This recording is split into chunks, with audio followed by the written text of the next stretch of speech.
Hi, everyone, and welcome to my roundup for May. Coming into June, it's been a little bit later than I would normally have this conversation with you guys.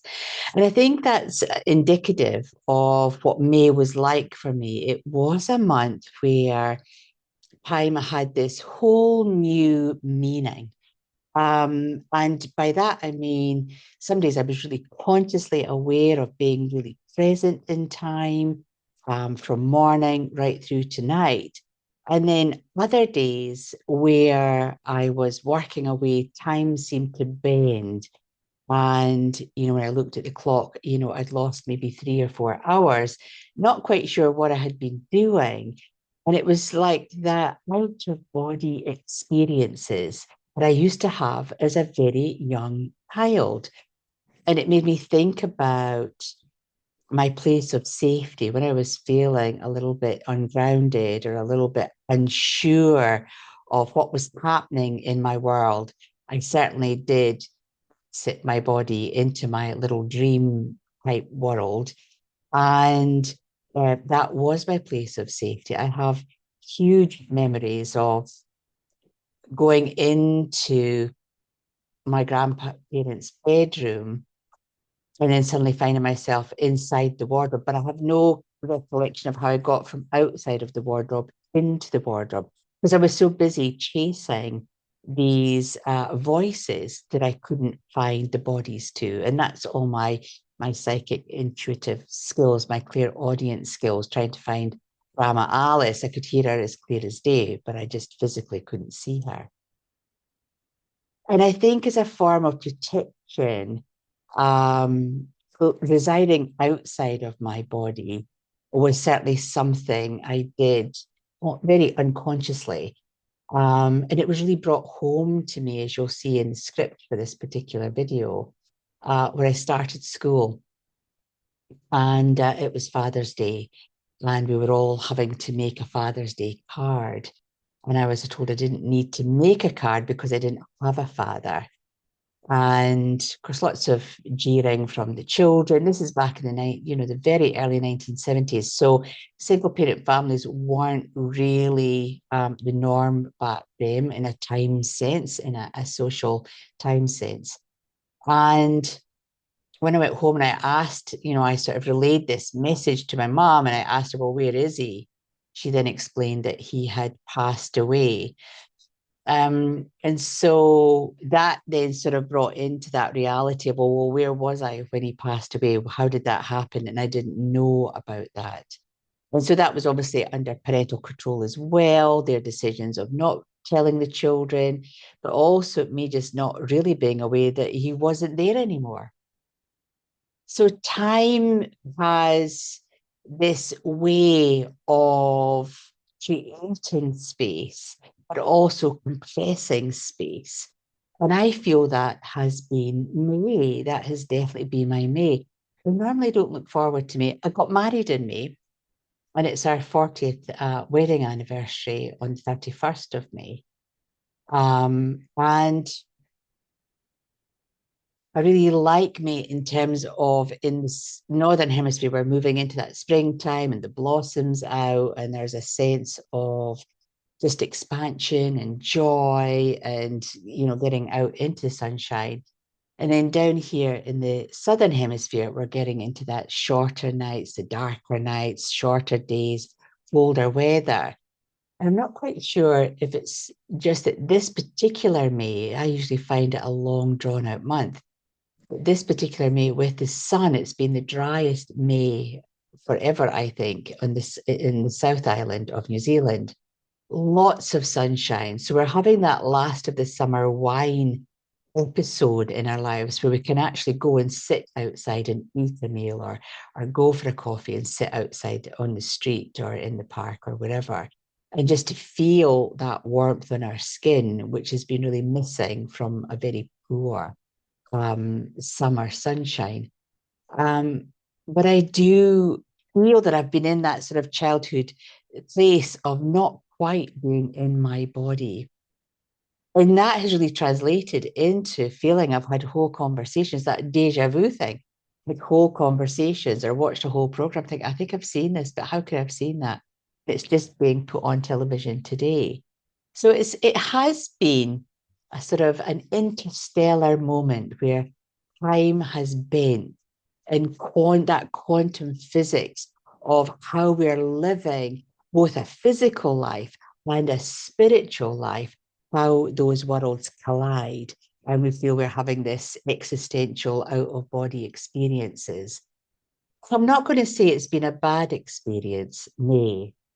And I'm not going to say it's been a really poor month. It hasn't. It's just been a really interesting month observing my behavior and having these memories of my childhood, places of safety, of being in places and not being in places all at the same time, that parallel universe. And I often think of the Big Bang Theory and Sheldon with his multiverses that he has, where he's residing, living these lives equally and at the same time in all of these parallel universes. And I think those of us that are consciously aware and intuitively adept, we are slipping in and out of these different realms. It could be a nanosecond in time here, but it feels like, we've lost a lot of time. Is that sort of 2012 hallelujah that we all went through, where we had this whole revelation that 2012 was going to be this fifth dimensional incarnation, that we were all going to download all of these programs from our past lives, or have this sort of ascension process where we would be expanding our consciousness. I'm not quite sure. I have to say for 2012, it wasn't really a great opening up of my own personal spirituality. I'm not saying that didn't happen for other people, but it just feels it's been a slow burn, I think. And I think consciously people are becoming more and more open to intuitive skills, telepathic skills, trusting themselves, the chakra system, and how that's linked to our clear senses. I think there's a lot more education out there. So, therefore, I think we are having this episodes of being in one place whilst being in another. I think that's becoming a little bit more of a norm, I would say, from the feedback from my students. I think the feedback from the people that I have been seeing this particular month, particularly in May, is that whole trusting their intuition. And is that something to do with the parallel universe? I feel that they are second guessing some of their judgments or their intuitiveness, and they're being triggered by people around them where old, unresolved issues or old pain, if you will, that they haven't really had time to work on, has been triggered by what's going on around them. And all too easy for them or for myself to sort of lay that pain onto that person who triggered it. But actually, what I've had to remind my clients of this month is that the pain belongs to them. It doesn't belong to the person who triggered the pain. They're just the vehicle for deeper healing and a deeper release of blocked emotions. And I know that's tiring. A lot of my clients go, but I'm really tired of having to peel this onion and constantly heal.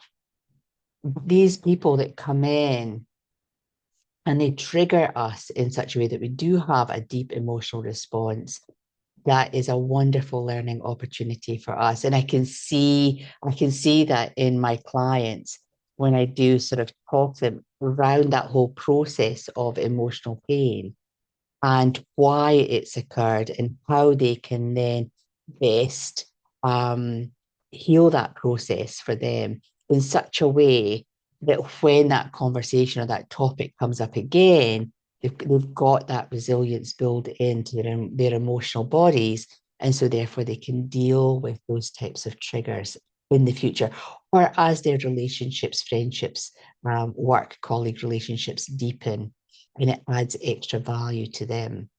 So may in and out of the here and now, being aware of our triggers, seeing those triggers, those pain points that belong to us. We can't keep um, pushing them on to other people. We can't say to someone, "Oh, you're a really horrible person. Why did you say that?"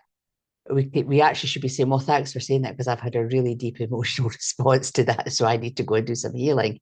So we need to start thanking these people. One of the things that I have started, and you may be getting the Substack posts, is I've joined Substack just as a way of conveying some of the topics that come up during the month for me. And May was definitely a month for that whole sort of ascension process, which recognizing your own pain is part of the ascension process. But June, I've actually chosen the topic of empathic skills, empathic traits, because I think it gets mixed up with intuition. Intuition is its own type of skill. And, intuition is wrapped up in our clear senses, whereas empathic is who we are, it's integral to our personality, it's who we are as a person and how we respond to others. I think it's really important, and there is an episode coming out for parents with it with sensitive. I'm going to call them sensitive children because that's what we tend to call them. But children who may be really empathic and having a son who's highly intuitive, was dyslexic, dysgraphic, all of the D's for him, really intelligent, has a really high level of emotional intelligence, and was highly empathic. And like most parents, we worry about our sensitive children in terms of they're not fitting in, they don't have any friends, they've only got one friend, and all of that process. So if you have a child, regardless of their age, then I think you'll find that particular episode really enlightening. Well, I hope it's enlightening. And that's just through feedback from my own journey with a very sensitive child, and how to deal with that, and certainly how not to worry about them because actually they're really, really, really intelligent and they don't surround themselves with friends who don't add value to their lives. So that's why they'll maybe only have one or two. And they'll keep to that one or two people because they add value. They don't need 10 or 15 friends because it doesn't interest them. And they can read those friendships so quickly, so much quicker than we can, that they don't invest their time. So there's lots of information there in the Substack. I'd love to know your feedback on that if you have been um, some of the people who have been reading the Substack um, blogs and watching the videos. I hope that you're finding them helpful.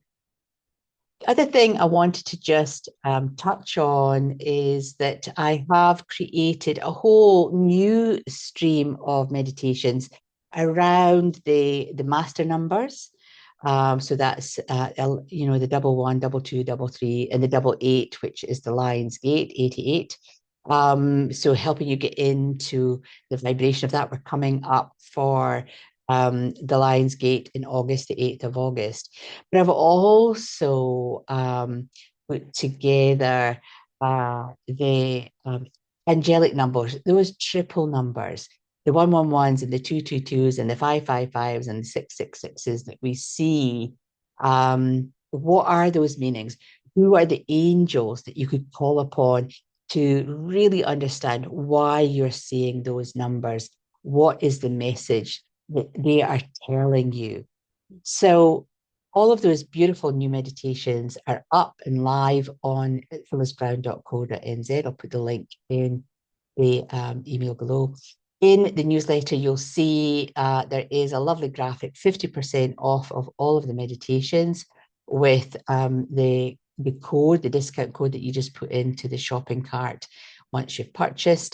And so you just need to click on the image on the newsletter. It'll take you straight to the website.